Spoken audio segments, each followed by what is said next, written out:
Okay, so back here, as you probably remember on most buses, we have windows back here for safety so we can see.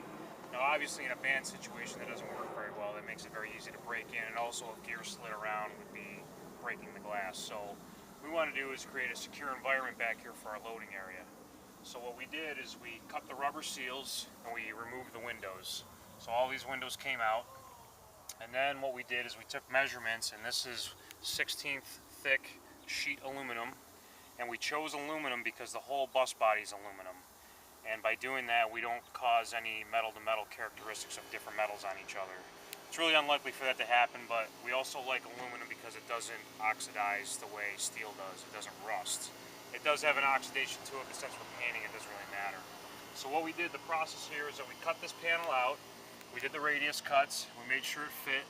Once we knew it fit, on the back we put seam sealer. Seam sealer is a material that's used in the automotive industry to join two pieces of metal together.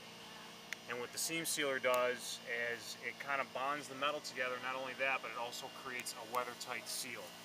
Once we had that on there, we took an 1/8 inch drill and we marked out all of our holes evenly. These are 1.5 inches apart.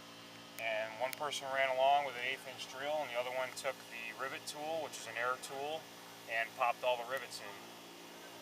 And once that was all done, we took some more seam sealer in caulk form, and we ran a caulk gun all around the edge. Now this is going to ensure that we're weather tight in here. Once this dries, we'll sand it and smooth it out to make it look a little bit better. And then on the inside we'll do another coating of that, especially behind these rivets since these are not watertight.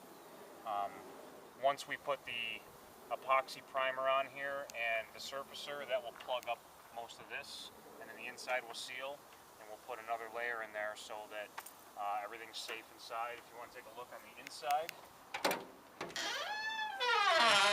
can kind of see where we used the rail. This is where the rubber seam was for the window.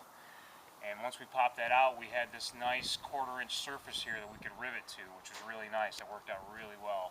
And you can see here, if we were to go inside and look out, you wouldn't see any daylight in here. Those rivets did a really good job of pulling everything together, and then the seam sealer secured and sealed everything together. So we'll run another bead in here, seal all that up.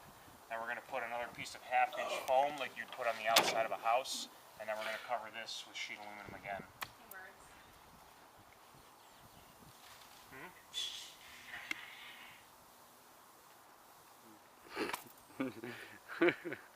Ridiculous.